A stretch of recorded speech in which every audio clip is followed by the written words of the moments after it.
Hello, darlings. You've all heard of Marilyn Monroe. Some of you know Bridget Bardot. Well, now it's time for the Cognac Show. I said Cognac, ooh, ooh. I said Cognac, ooh, ooh, ooh. I'm a bubbly blonde, fabulously dressed to impress.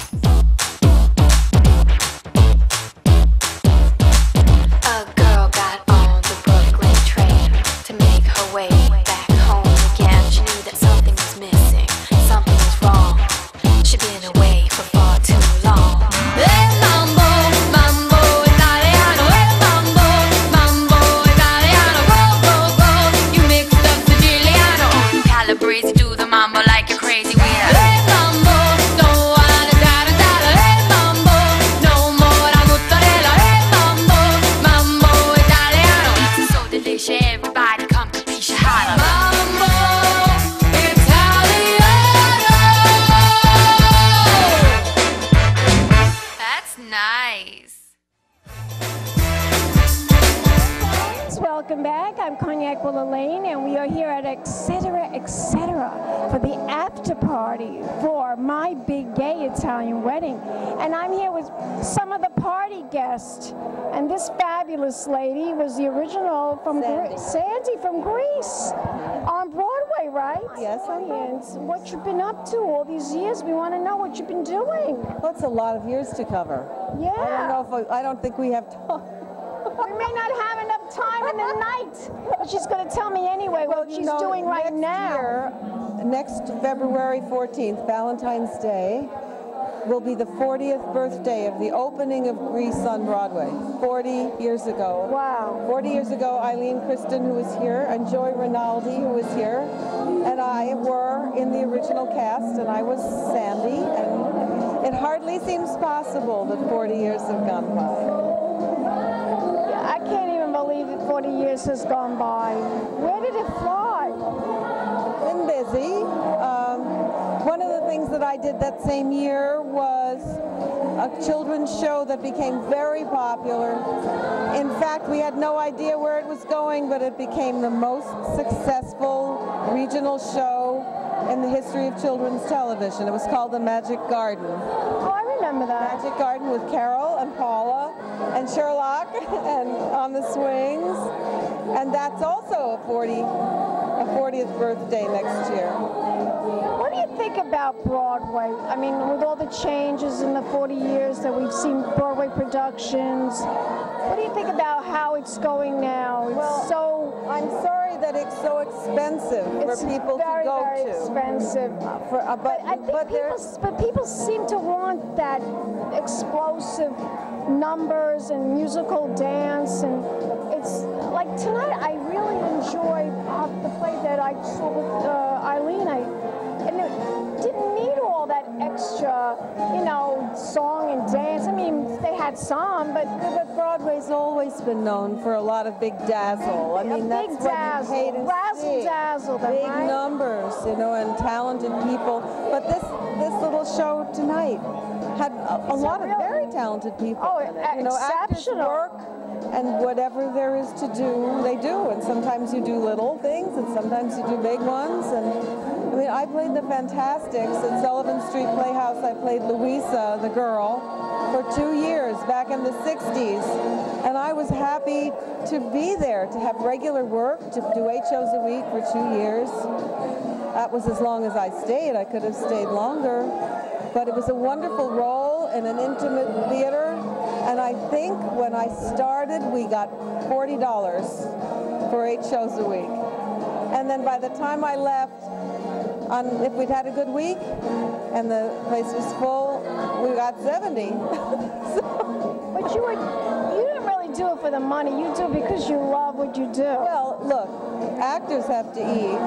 We have families, we have homes, we have pets, we have, but we also are probably among the very few professions that there are where we often work for nothing, because if the joy of it and the passion for it isn't there, there's no way you can survive it. I mean, I've been in this business now for 50 years.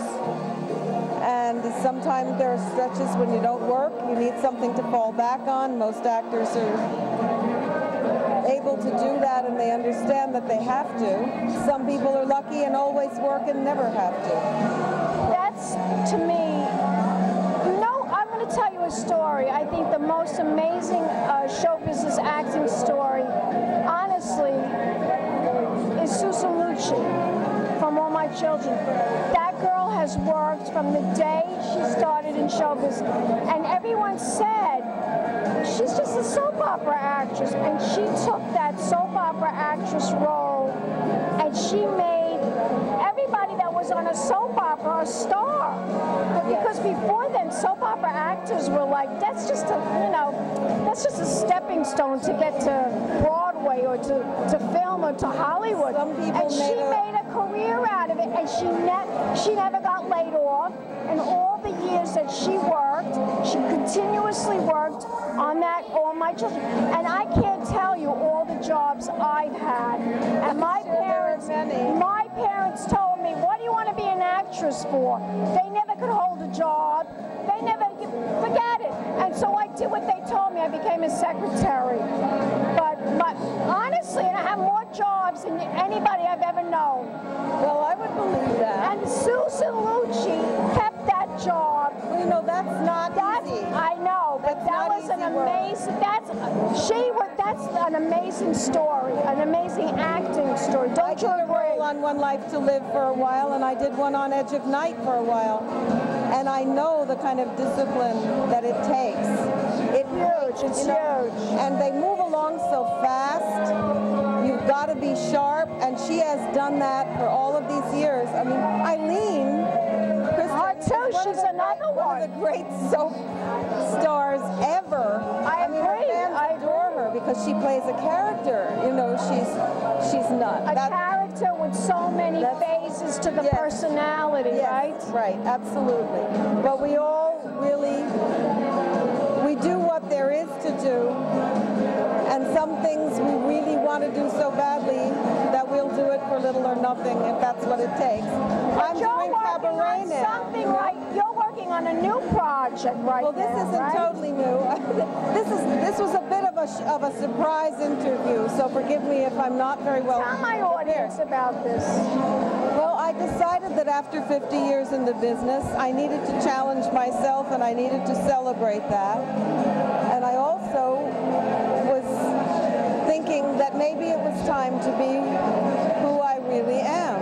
Because last year when I first did this, it's a cabaret act, a cabaret show, where you put together the things that you love to sing, and you try to make everything fit well and work with good musicians, which I am. Ian Herman, my musical director, Sean Harkness on guitar.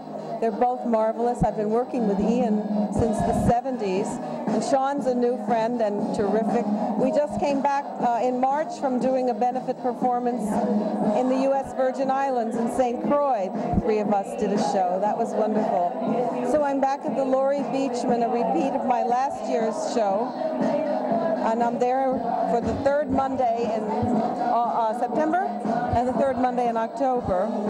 Monday nights, because I do a number from Greece, the Summer Nights number from Greece, and I needed a Danny. So it's the first Sandy and the last Danny on Broadway together. Josh Franklin will sing Danny for me again, and he's in Anything Goes. So he only has Monday nights, so we had to book them for Mondays. And if I'm real lucky, Eileen will be in the back going, tell me more, tell me more. She's adorable. I love it. So we're having a time. And so if you're seeing this and you would like to come to the Laurie Beachman and see my show, which got some very nice reviews, thank God, because it's a pretty naked thing to do in a way. You know, you can't blame anyone else if it doesn't go well, because they're your choices. And it's mostly just you. not a lot to fall back on. But it's a wonderful form of do this kind of thing, sometimes between jobs and sometimes even at the same time on an off night. And it's a great form, and it has gone on in New York for I don't know how long. I don't know what the original was. I suppose it was burlesque. Which is very big right now. Burlesque is very big again. That's what I hear. It is. It's tremendous. And I just went to the Fred and Adele Astaire Awards, and you know what that's all about. That's excellence in dance for the film and for Broadway. Well, I think television has brought back in focus what it really means to sing and dance, the challenge of it. And we need to encourage young people to want to be able to do that, so that we can keep the arts going, that we can keep theater alive and living, and that we can get raw talent out there and enthusiastic young people to perform again. That's what very much needed. It's very important. It really is. Theater's been with us, since cavemen entertained each other with stories. Absolutely. That's what they tell us. Tell my audience, where can we go on the internet to find out more information about what you're doing? Well, this particular thing, I don't have a lot to tell you right now, except that if you will go to the website that's devoted to the Magic Garden, which was the children's television show, Carole, C-A-R-O-L-E, and spell out the N, caroleandpaula.com. On that site, Paula and I list the performances that we are doing together, as well as mine. So this will be there. The Laurie Beachman Theater is here, right in the area where you and I are talking now. It's at the corner of 42nd Street and 9th Avenue in the West Bank Cafe. And it's a great space. You can eat and drink while you're watching the show, which is part of what I love it. I love it. I love cabaret. I love it. There is very, very good. Wonderful. And I'll be there. I'll come. I'll come see you. Wonderful if you would. I definitely will come to see you. Thank you. Definitely. Tell my audience, do you have a website, your own personal I don't at the moment, because we've decided that we have to start over. This is what happens. What about Facebook? I have to tell you, I'm exhausted with Facebook. Do you have Facebook? I am not doing anything with it except dealing with the Carole and Paula Facebook sites, which fans began.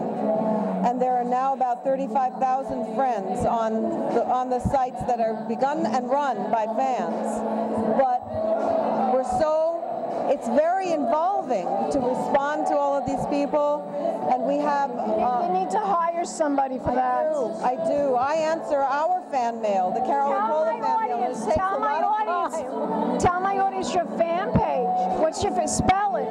Well, if you go on Facebook and you search for Magic Garden, you'll see a number of them will come up.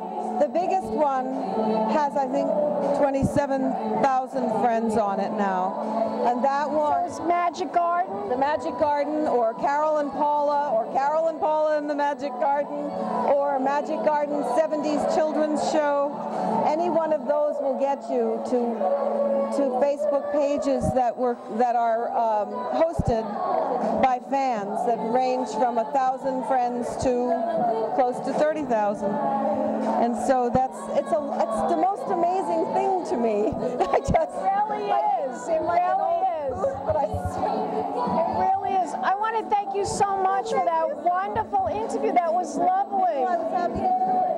Thank you. Surprise. Yes. And nice. It was fabulous. And we will be back in a moment with more interviews right here at Etc. Etc. for the 100th anniversary of my big gay Italian wedding. We're here at the after party. Keep watching, darlings. Big champagne kisses. Fabulously dressed to impress. One of a kind girl. This has been a Crybaby Productions, darlings.